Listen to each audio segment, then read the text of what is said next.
Bienvenue sur KeyTime, le podcast des acteurs du numérique proposé par l'Effray. Grâce à notre machine à voyager dans le temps, mise au point par les étudiants de l'Effray, nous allons revivre ensemble 3 dates clés de la vie d'un professionnel. Je m'appelle Laure Guibora, diplômée de l'Effray, et aujourd'hui je vous propose de revivre les événements marquants de Jean Jouzel.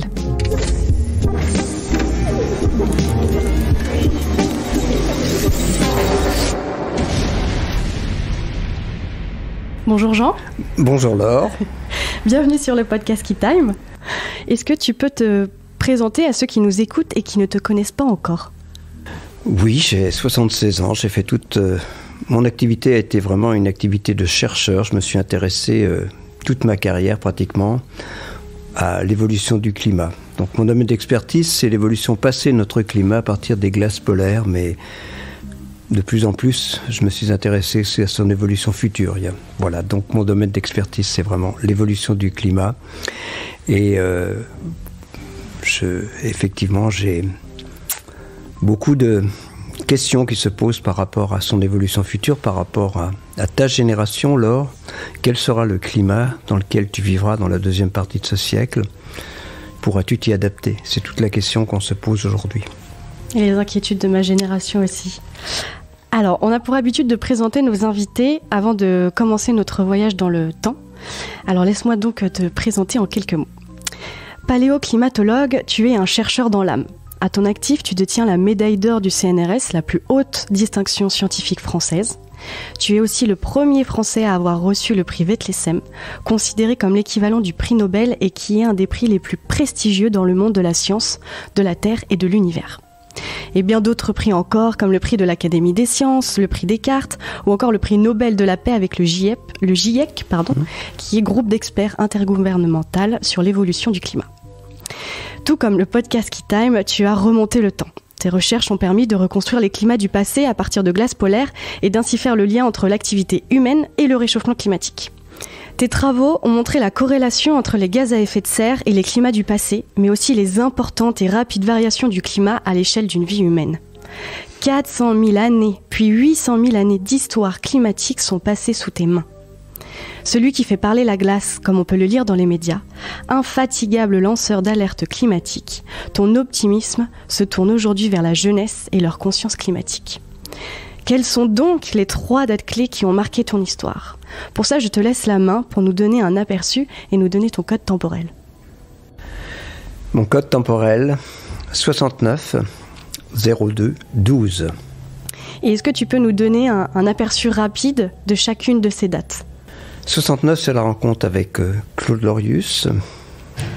2002, c'est la médaille d'or du CNRS. D'ailleurs, disons que j'ai eu aussi avec Claude Lorius. Et 2012, c'est le prix Vetlesem.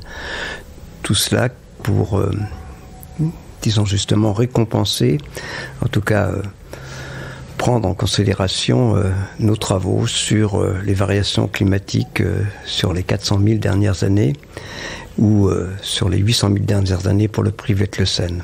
Et aussi l'existence de variations climatiques rapides.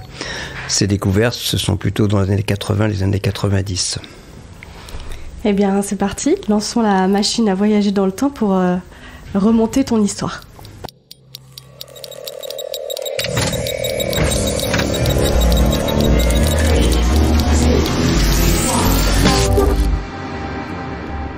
Nous sommes un matin de janvier 1969 dans le laboratoire de Saclay où tu y fais ta thèse. Tu as entre les mains un grelon aussi gros qu'une boule de billard et tu travailles à côté d'un groupe de glaciologues. Il y a parmi eux Claude Lorius, c'est ça ? Oui, c'est cela. Effectivement, je suis dans ce laboratoire depuis octobre 68, quelques mois avant. Je souhaite faire une thèse. Je sors de l'école de chimie de Lyon, je souhaite faire une thèse et me rapprocher de ma Bretagne natale. Et je regarde des propositions de thèse à Paris. Saclay, c'est au sud de Paris. Et là, on me propose un sujet de thèse sur la formation de la grêle. Donc la grêle, c'est de la glace.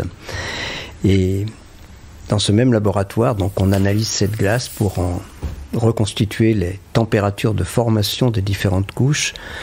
Et dans ce même laboratoire, Claude Lorius, glaciologue, lui revient de l'Antarctique, vient avec d'autres échantillons de glace, en fait de la neige de l'Antarctique, qu'il vient faire analyser dans notre laboratoire, lui aussi pour reconstituer pour voir le lien entre la formation de cette neige et sa température de formation et le lieu de formation de cette neige en Antarctique. Donc ce sont les mêmes techniques analytiques appliquées à deux phénomènes différents, la formation de la grêle d'un côté et de l'autre la formation des neiges et glaces polaires en Antarctique. Et vous allez travailler ensemble ensuite ? Oui, pas au départ. J'ai poursuivi ma thèse sur la formation de la grêle pendant 4 ou 5 ans. Et donc Claude Lorius a continué à venir au laboratoire pendant toute cette période régulièrement. Généralement, il revenait avec des échantillons en début d'année, puisque les campagnes en Antarctique se font en décembre, janvier. Et progressivement, effectivement, je me suis intéressé à la formation des neiges, à la glaciologie. Et à la fin de ma thèse, Claude Lorius me propose effectivement de le rejoindre à Grenoble. En fait, je resterai à Saclay pour travailler sur les glaces polaires. Voilà, une amitié est née et puis j'ai accepté, je suis allé progressivement de la grêle vers l'étude des neiges et glaces polaires. Et grâce à Claude Lorius, j'ai eu la chance de participer, j'ai vraiment la chance de participer tout au long de pratiquement de ma carrière scientifique à cette vraiment utilisation des glaces polaires pour remonter dans le temps. C'est avec lui que tu as fait ta première découverte, première grande découverte ? Oui, donc on est début des années 70. D'abord, redisons l'idée. L'idée, c'est que sur une calotte glaciaire, sur un glacier, mais sur une calotte glaciaire, l'Antarctique, c'est énorme. C'est la taille de l'Europe, avec des épaisseurs de glace de 3 voire 4 km en son centre. La neige s'accumule à la surface, elle s'enfonce sous son propre poids, et donc quand on va creuser, plus on creuse, plus on remonte dans le temps. Disons, plus les carottages sont profonds, oui, on va remonter dans le temps. Et il n'y a pas beaucoup, à l'époque, à la fin des années 60, il n'y a que un forage réalisé au Groenland, un autre en Antarctique. Et Claude Lorius, son objectif est de réaliser le premier forage français, ce qu'il réussit avec une équipe grenobloise dans les années 70. Mais là, on ne remonte que sur 40 000 ans, c'est-à-dire depuis 12 000 ans, nous sommes dans un climat à peu près, disons qu'on appelle l'Holocène, le climat d'aujourd'hui. La dernière période glaciaire, le dernier maximum glaciaire, c'était il y a 20 000 ans. Et la précédente période chaude, il y a 120 000 ans. Le premier forage couvre à peu près 40 000 ans. Donc il nous apporte déjà des informations sur les températures beaucoup plus froides en Antarctique, en période glaciaire. Mais c'est un autre forage qui va effectivement, défrayer les chroniques. Ce n'est pas un forage français, c'est un forage soviétique. Les soviétiques s'installent dans l'endroit le plus froid de la planète, à Vostok, et ils y réalisent un forage dans les années 70, au début des années 80. Au début des années 80, ils sont déjà à une profondeur de 2 km, mais ils ne s'intéressent pas vraiment à l'utilisation de ces carottes d'un point de vue scientifique. Et là, Claude Lorius, qui a créé des liens très amicaux avec Volodia Kotlakov, le patron des soviétiques, des équipes soviétiques, le convainc de nous s'envoyer ces échantillons. Et ils sont analysés en France. Alors, ils sont analysés dans notre laboratoire à Saclay, puis à Grenoble, dans l'équipe de Claude Lorius. De notre côté à Saclay, alors l'intérêt de ce forage de 2 km, c'est la première fois qu'on a un forage, on est en 1980, au début des années 80, c'est la première fois qu'on a un forage qui couvre l'ensemble d'un cycle climatique. Il y a 120 000 ans, c'était de nouveau une période chaude. Et là, on arrive à peu près à 150 000 ans, c'est-à-dire la période froide, l'avant-dernière période glaciaire. On a un cycle climatique complet, ce qui est vraiment exceptionnel, c'est la première fois. Et puis, de notre côté à Saclay, nous instruisons les températures, les variations des températures à partir de l'analyse de la glace. Et mes collègues grenoblois, Dominique Reynaud, Jean-Marc Barnola, eux, analysent les petites bulles d'air extraites dans cette glace et la composition de l'air en gaz carbonique. Et là, surprise, hein, eh bien, il y a vraiment un parallélisme entre les variations de la composition de l'atmosphère, le gaz carbonique, le premier gaz à effet de serre auquel nos activités contribuent hein, en termes d'émissions, et puis les températures. Donc, c'est la première fois qu'on montre sur cette planète la réalité de l'effet de serre. Jusque-là, on en parlait de façon théorique, ou bien on évoquait les planètes comme Mars et Vénus, dont la composition est différente de celle de la Terre, la composition de l'atmosphère. Il y a aussi à distance, et c'est comme cela qu'on explique les climats différents. Mais sur notre planète, c'est la première fois qu'on voit clairement ce lien entre effet de serre et climat sur 160 000 ans.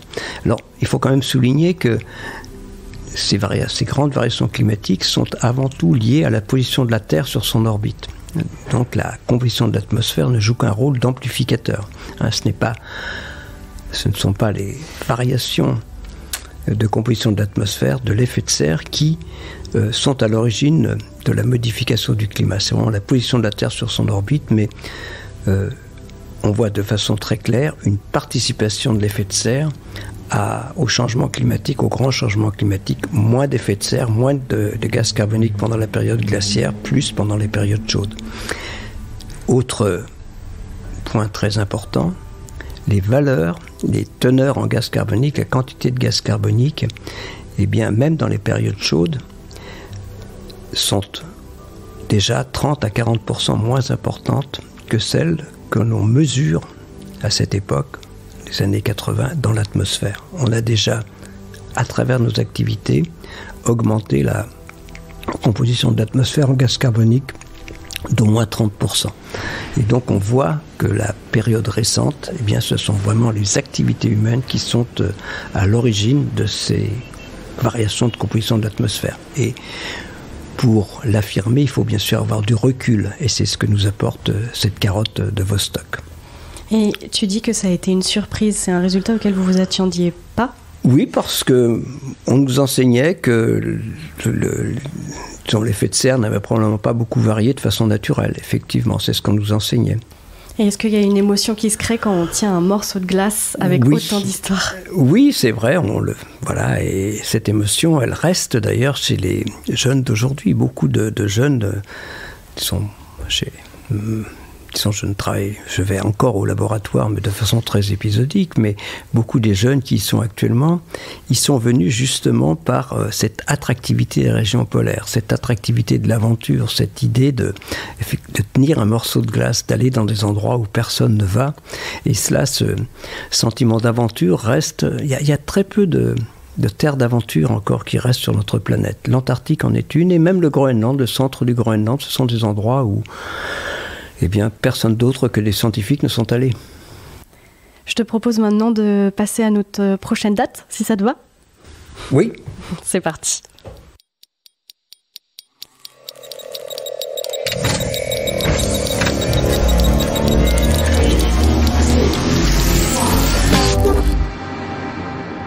Nous sommes en décembre 2002. Dans un amphithéâtre à la Sorbonne, et cela ressemble à une remise de prix, c'est bien ça ? Oui, c'est le grand amphithéâtre de la Sorbonne. Voilà, je suis avec Claude Lorius, et nous avons reçu, alors je ne dirais pas partagé, parce que nous aurons chacun une médaille d'or du CNRS, ce qui est d'ailleurs assez exceptionnel. Depuis, je crois ne pas me tromper, c'est la seule médaille d'or qui a été décerné à 2 personnes au moins depuis le début de ce siècle. Et c'est vrai que ça a été vraiment une surprise, cette médaille d'or, et je me souviens un peu de ma stupidité, puisque quelques mois avant, la directrice générale du CNRS, Geneviève Berger, m'appelle, et elle me dit « Vous avez la médaille d'or du CNRS ». Mais je lui dis « C'est pas possible, je suis au CEA ». On m'a dit, si, vous avez la médaille d'or du CNRS. Et donc, voilà, avec Claude Lorius. Parce que pourquoi c'est pas possible d'avoir une médaille d'or Oui, ma réaction première a été celle-là. Au lieu de dire je vous remercie de la médaille d'or du CNRS, j'ai effectivement dit ce n'est pas possible, je suis au CEA. Mais si. Voilà, c'est la réalité, c'est un souvenir. Voilà, et donc c'est prestigieux en France, la médaille d'or du CNRS. C'est une fois par an. C'est toutes les disciplines confondues, donc on voit bien qu'il y a une compétition. Voilà, d'ailleurs depuis il n'y a eu, je crois, qu'une fois une médaille d'or dans nos domaines. Et donc pour moi c'est quelque chose d'exceptionnel. Et si on revient, eh bien ça reste quand même l'histoire de ce forage de Vostok qui en est vraiment à l'origine. Donc 87, nous avons 160 000 ans de climat, et puis on continue malgré les difficultés. Il faut bien voir que en 90, c'est bien sûr l'effondrement de l'URSS, les soviétiques deviennent des Russes, là où nous allions, Leningrad devient Saint-Pétersbourg, et c'est pas facile pour les équipes russes de continuer. Ils étaient à peine soutenus dans des endroits où disons, il fait moins 80 degrés l'hiver, ils hivernaient. Il y a eu le feu à la station, mais malgré tout cela, eh bien, et grâce à des collègues français comme Jean-Robert Petit, ils ont pu poursuivre jusqu'au fond non pas jusqu'au socle rocheux, mais jusqu'à un lac, parce qu'ils se sont arrêtés un peu au-dessus de la surface d'un lac, le lac Vostok. Disons, sous 4 km de glace ou 3 km 500 de glace, il y a effectivement de l'eau liquide, mais pour nous, ce qui nous intéressait, c'était la glace, et ça représente cette fois 4 cycles climatiques. Alors que dans les années 80, nous avions couvert un cycle climatique, là nous en couvrons 4. Et le résultat est toujours le même, ce lien très fort entre gaz à effet de serre, cette fois le gaz carbonique, mais aussi le méthane et climat. Et nous sommes rentrés dans une nouvelle période, c'est-à-dire que 87, eh bien, ces résultats de Vostok contribue à la prise de conscience du rôle des activités humaines, du rôle potentiel des activités humaines sur notre climat, puisque à travers nos activités, nous modifions l'effet de serre dont nous montrons et dont les modélisateurs du climat ont montré qu'ils étaient vraiment le moteur des variations du climat. Plus l'effet de serre est important, plus le réchauffement le sera. Et donc, se met en place le GIEC en 88, premier rapport du GIEC en 90, la Convention climat en 92, et tout au long de cette période, eh bien, le diagnostic de la communauté scientifique, de la communauté scientifique, celle du GIEC, donc moi j'y rentre en 94, s'appuie effectivement sur ces données du passé, ces résultats de Vostok, montrant le rôle effectif de l'effet de serre sur notre planète. Donc nous sommes rentrés, grâce à ces données du passé, de plein pied dans cette dynamique qui consiste à regarder vers le futur. C'est ça qui est important. Ce qui m'a toujours intéressé, et Claude Lorius également et d'autres, c'est intéressant de reconstituer l'évolution passée de notre climat, mais c'est surtout intéressant d'essayer d'extraire des informations, et elles le sont, des informations pertinentes par rapport à l'évolution future de notre climat. On comprend bien que cette variation de l'effet de serre, démontrée dans le passé, eh bien, nous apporte des informations sur ce que deviendra notre climat dans le futur. Bien sûr, ce sont les modélisateurs du climat qui vont, à travers des modèles climatiques, prévoir, se projeter dans le futur en fonction de l'évolution des émissions de gaz carbonique, de méthane et d'autres gaz à effet de serre. Mais c'est vraiment un point très important dans les rapports du GIEC que ces données du passé sur lesquelles on peut s'appuyer pour apporter le témoignage d'un rôle effectif de la composition de l'atmosphère dans notre climat. Et si c'est à partir de là que ça a commencé à avoir un impact sur les prises de conscience, est-ce que c'est à partir de ce moment-là aussi que tu as commencé à être comment on appelle déjà ? Oui, un lanceur d'alerte. Oui, je crois, au moment de la création du GIEC, je crois en 89, une des premières émissions où je dis effectivement ma certitude que si on continue à augmenter l'effet de serre, ce que nous faisons, eh bien nous irons vers des réchauffements importants. C'est le diagnostic, c'est le rapport Charnay en 1979, c'est le premier rapport du GIEC. Et j'ai, à partir de ce moment-là, effectivement été convaincu de la réalité du risque de réchauffement climatique lié à nos activités. Je rentre au GIEC à ce moment-là, dont le rôle est effectivement aussi de regarder vers le futur. Et donc effectivement, progressivement, je m'intéresse dans les années 90 à l'évolution future de notre climat et je dis cette conviction des risques que nos activités font porter sur le climat du futur par rapport aux jeunes générations. Et c'est à partir de là qu'on peut parler de lanceurs d'alerte, effectivement. Et est-ce que quand tu étais plus jeune, quand tu as commencé ta carrière, tu pensais que tu allais avoir cette position-là plus tard? Non, absolument pas. Non, c'est vraiment Enfin, je ne suis pas né écologiste, c'est très clair. Voilà, j'aime bien la nature, je suis né à la campagne, mais non, c'est vraiment les travaux disons, cette immersion dans la recherche scientifique, mais aussi dans la modélisation du climat, pas simplement les glaces polaires, qui m'a fait prendre conscience des risques posés et qui m'a conduit à m'exprimer parce que voilà sur ce risque et donc à devenir un des lanceurs d'alerte. Rétrospectivement, force est de constater que nous étions avec Claude Lorius et quelques autres à l'époque, les premiers lanceurs d'alerte en France.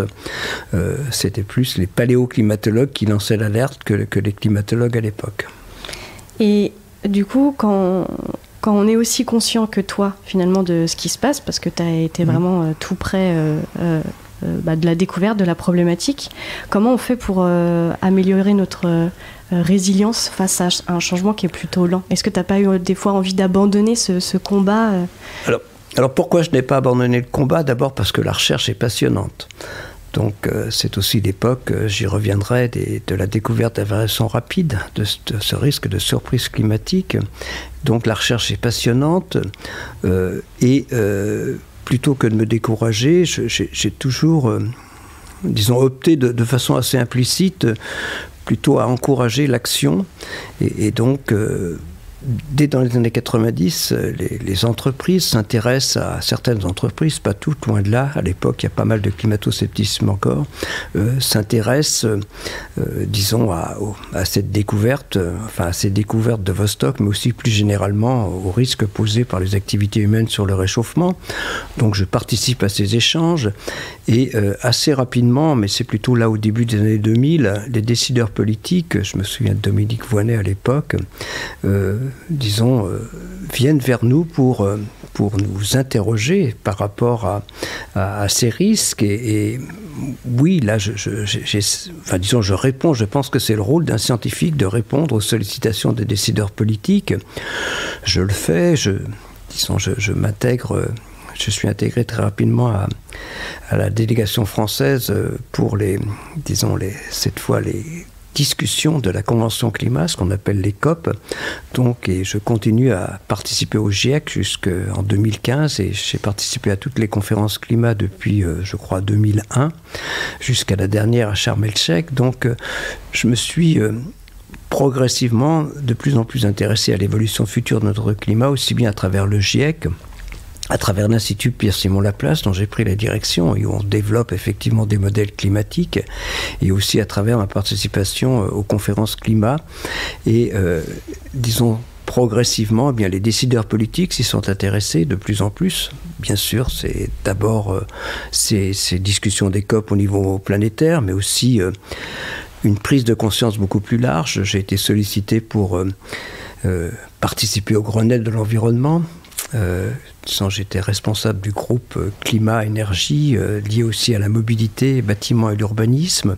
Et depuis les années 2000, j'ai été plus ou moins associé à, je dirais, toute la politique climatique française, tous les groupes de travail, aussi bien ensuite sur l'adaptation, sur la loi de 2015, sur la conférence de Paris en 2015, et encore plus récemment, j'ai été membre du comité de gouvernance de la Convention citoyenne pour le climat. Donc j'ai eu la chance, à côté d'une carrière scientifique, de participer à, de façon très proche à l'élaboration de la politique française dans le domaine climatique. Qui est ambitieuse, elle l'est, puisque dans notre loi, nous avons cet objectif de neutralité carbone en 2050, mais dont on constate que cette ambition ne se traduit pas dans les actes. Nous avons beaucoup de retard par rapport à ce que nous devrions faire, ce que nous engageons à faire dans ce réchauffement climatique. Donc ce volet m'a beaucoup intéressé, et c'est pour ça aussi que je n'ai pas abandonné cette idée. Donc disons, j'ai eu la chance de pouvoir mener en parallèle une carrière scientifique et une carrière, disons, à intéresser les décideurs politiques, mais aussi le grand public, les jeunes, à ces problèmes de réchauffement climatique. J'ai lu une interview sur toi dans un des médias, je me rappelle plus c'est lequel, je me rappelle plus exactement, mais c'était quelque chose comme on t'a posé la question, qu'est-ce qu'on fait face aux climato-sceptiques? J'avais bien aimé ta réponse, tu avais répondu quelque chose comme il y a des climato-sceptiques, bah c'est pas grave, on continue les recherches. Oui, c'est pas grave, et ce que je dis sur le climato-scepticisme, c'est que le scepticisme est légitime en soi. C'est tout à fait normal, disons, si on accepte la réalité du réchauffement climatique, ça amène forcément à prendre conscience que finalement nous devons regarder notre modèle de développement. On va parler de sobriété, et donc c'est normal que les gens nous demandent « Êtes-vous sûr de ce que vous dites ?» Parce que si on y croit, ça veut dire que, et c'est le cas actuellement, quand on parle de neutralité carbone en 2050, c'est pas rien. Ça veut dire que si on accepte la réalité du réchauffement climatique, ça va avoir un impact sur tout le mode de fonctionnement de notre société. Donc c'est normal que les gens nous interrogent. Donc le scepticisme est normal. Mais au bout d'un moment, il n'a de sens que si les climato-sceptiques, dans ce cas présent, acceptent la discussion, ce qui n'a quand même pas été le cas, et aussi acceptent, parce que progressivement, nous avons eu dans les rapports successifs du GIEC, par exemple, maintenant, nous affirmons dans le dernier rapport que c'est une certitude, ce lien entre le réchauffement climatique que nous vivons aujourd'hui et les activités humaines. Donc, à un moment, il faut aussi accepter les arguments justement de ceux qui travaillent de notre communauté scientifique. Donc voilà, et quelquefois il y a eu un certain manque d'élégance des climato-sceptiques. Simplement on peut citer Claude Allègre, dont l'élégance n'était pas disons la qualité principale. Eh bien, entamons notre dernière date, notre dernier voyage dans le temps.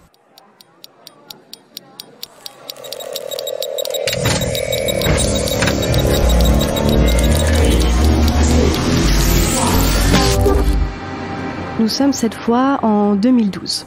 Le drapeau américain trône au-dessus de 2 sièges et un pupitre sur lequel on peut lire « Columbia University in the City of New York ». Le maître de cérémonie t'appelle. Applaudissements. Que reçois-tu ce jour-là? Le prix Vetlesen, qui est un prix prestigieux qu'ils ont créé dans les années 50, je crois. Je suis le premier Français à le recevoir, avec Susan Solomon, qui est une chimiste américaine, qui, elle, le reçoit pour ses travaux sur la formation du trou d'ozone. Donc moi, je le reçois largement à cause d'un projet, toujours dans la ligne de ces recherches que nous avons évoquées.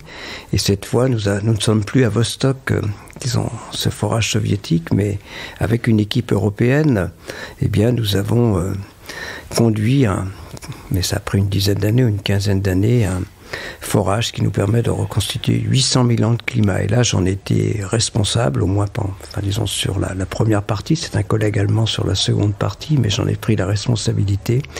Et cela confirme ce que nous avons effectivement montré sur 400 000 ans, ce lien entre effet de serre et climat. Je suis aussi récompensé pour ma participation sur la découverte des variations climatiques rapides. Donc j'y ai été associé. Là, c'est plutôt les glaces du Groenland qui nous montre qu'il y a eu dans le passé des variations extrêmement rapides de notre climat, plutôt à l'échelle régionale qu'à l'échelle planétaire, mais ça a une importance, et d'où cette idée de possibilité de surprise climatique, de modification du Gulf Stream, et donc d'une influence de la circulation océanique dans nos régions. Et cela aussi a été, je crois, un des grands moments, parce que je suis beaucoup allé au Groenland 5 fois, alors qu'en Antarctique, je n'y suis allé qu'une fois. Donc je suis très attaché à ces recherches sur le Groenland. Et je crois que ce qui est intéressant dans le prix Vetlesen, c'est aussi, bien sûr, la récompense pour ces 800 000 ans de climat, mais aussi la reconnaissance de mon rôle de lanceur d'alerte. C'est assez intéressant. Dans la citation effectivement, il y a cette notion de lanceur d'alerte récompensé également pour avoir effectivement dit la réalité du réchauffement climatique futur lié aux activités humaines. Et cela, ça m'a fait énormément plaisir. Et 800 000 ans de climat, c'est énorme. Est-ce que l'objectif, c'est d'aller encore plus loin? Oui. Et pourquoi? Alors pourquoi? Parce que, eh bien déjà, 400 000 ans, c'est ce qu'on apprend à l'école. Il y a 4 grands cycles glaciaires, interglaciaires, 4 grandes périodes glaciaires. Et puis entre moins 400 000 ans, moins 800 000 ans, eh bien, disons, les périodes chaudes sont moins chaudes qu'actuellement. Et donc c'est un rythme différent. Et on sait qu'avant 800 000 ans, eh bien, il y a encore un rythme différent. C'est-à-dire que ces cycles glaciaires interglaciaires qui surviennent tous les 100 000 ans, eh bien, après 1 million d'années, ils surviennent plutôt tous les 40 000 ans. Et c'est vrai que c'est important de comprendre les mécanismes. Est-ce que c'est la composition de l'atmosphère qui joue un rôle ou pas? De comprendre les mécanismes de ce changement de rythme, de variation du climat. Et c'est ce qu'essayent de faire mes collègues actuellement. Vient de se terminer en Antarctique. En fait, il y a un site qui est à une 50aine de kilomètres de celui que nous avions exploré, où on espère atteindre 1,5 million d'années. Bien sûr, ça va pas cette glace, le forage commence tout juste, ça prend du temps, mais il y a l'espoir d'avoir de la glace plus vieille de plus d'1 million d'années jusqu'à 1,5 million d'années d'ici 2025-2026. Voilà, et cela, eh bien, ce sont bien sûr, je suis moins impliqué, mais mes collègues, disons, c'est leur projet phare actuellement, et c'est important, tout aussi important que ce que nous avons fait, évidemment. Merci Jean pour ces 3 dates clés et ces 3 voyages dans le temps. Avant de conclure, je te propose qu'on passe à la question de l'étudiant, mais cette fois-ci c'est un peu spécial pour ce numéro, c'est la question d'un alumni. Alix, est-ce que tu es avec nous? Oui, bonjour. Salut Alix, bienvenue. Merci. Est-ce que tu peux te présenter rapidement et puis après je te laisse poser ta question à Jean? Alors, je suis alumni de l'EFRAY promo 2013, je m'appelle Alix et je suis ravi de vous avoir en ligne puisque effectivement Jean Jouzel est un invité de marque et j'avais une question à lui poser. Eh ben vas-y, je t'en prie. Alors, je voulais savoir, j'avais lu que vous attendiez plutôt à avoir un refroidissement dans le climat lorsque vous débutiez vos recherches et que vous avez eu l'effet inverse. Et donc je voulais connaître l'importance de l'astronomie et des cycles de Milankovitch dans vos recherches. Oui, merci Alix. Ces 800 000 ans de climat témoignent de façon très claire du rôle des changements d'insolation dans l'évolution de notre climat. J'ai bien parlé de la composition de l'atmosphère est un amplificateur, mais à l'origine de ces grandes variations climatiques, c'est la position de la Terre sur son orbite. Celle-ci est déterminée par 3 paramètres, la forme de l'ellipse, disons de la forme de l'orbite terrestre, l'inclinaison de la Terre et sa position au moment où elle est le plus proche du Soleil, ce qu'on appelle la précession. Alors, on voit dans ces 800 000 ans le rôle très important de ces variations d'insolation. Voilà, on retrouve les périodicités de l'insolation dans les enregistrements climatiques, des périodicités de 20, 40 et 100 000 ans. Et ça nous éclaire aussi, ces 800 000 ans, sur la question qu'Alix pose. Pourquoi, dans les années 70, certains chercheurs pensaient-ils que nous allions vers une période glaciaire assez rapidement? Nous étions dans une période chaude. Nous sommes dans une période chaude depuis un peu plus de 10 000 ans. Et quand on regarde toutes les précédentes périodes chaudes, il y a 120 000 ans, 240 000 ans, 320 000 ans et 400, eh bien, aucune de ces périodes chaudes, des 3 précédentes, ne durait plus de 10 000 ans.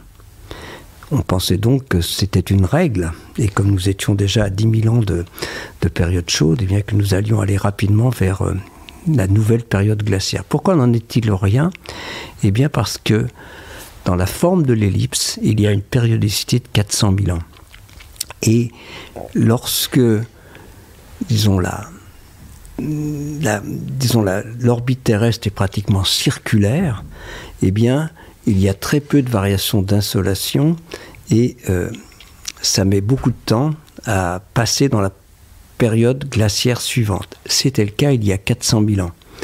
Notre orbite était pratiquement circulaire. Et c'est le cas aujourd'hui. Mais ce n'est que dans les années 90 que nous avons compris que c'est grâce à l'astronomie que la période actuelle chaude, même si nous n'étions pas là, en fait, durerait près de 30 000 ans. Il y a 400 000 ans, c'était le cas. Tous les 400 000 ans, les périodes chaudes sont plus longues que les périodes chaudes normales. En gros, c'est un peu le hasard, mais c'est bien que nos civilisations se soient développées disons, dans une période chaude qui naturellement serait beaucoup plus longue. La précédente durait moins de 10 000 ans, et donc si notre civilisation s'était développée il y a 120 000 ans, eh bien, elle aurait fait face rapidement à un mur, à une nouvelle période glaciaire moins de 10 000 ans plus tard. Merci pour cette réponse qui amène une deuxième question un peu à la suite.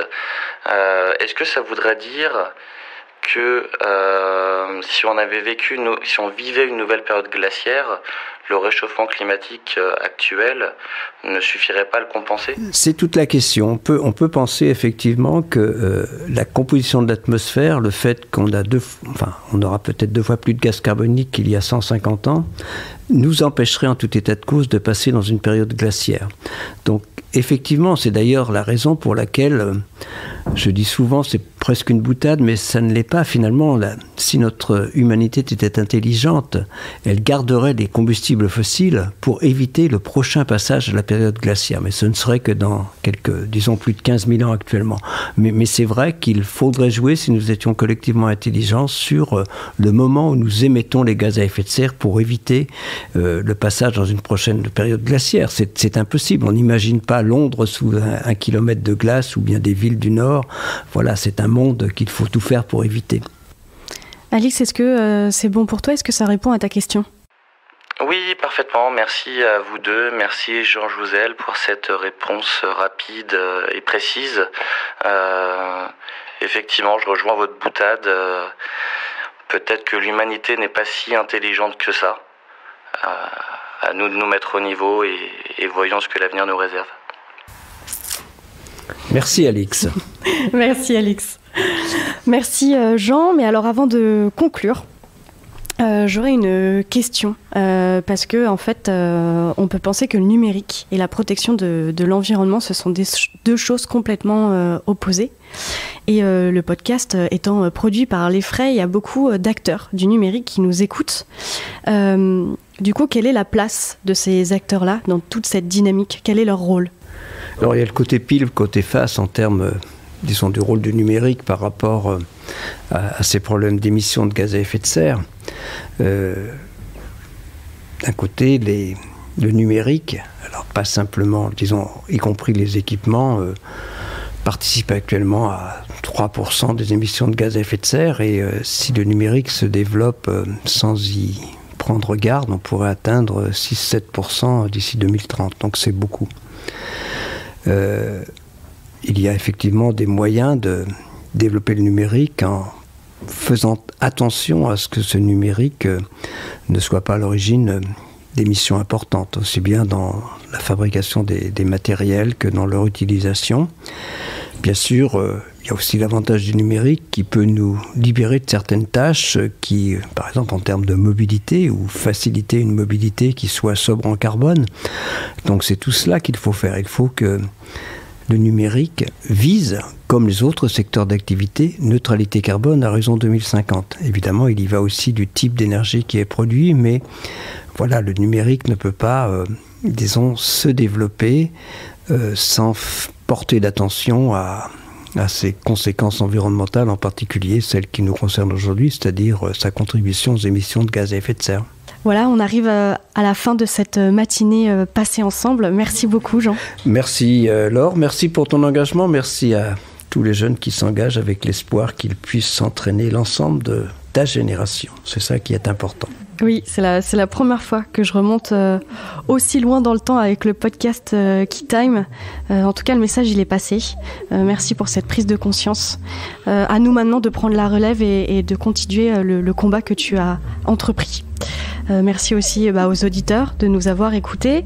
N'oubliez pas de vous abonner. Et quant à moi, je vous dis à la prochaine pour un nouveau voyage dans le temps.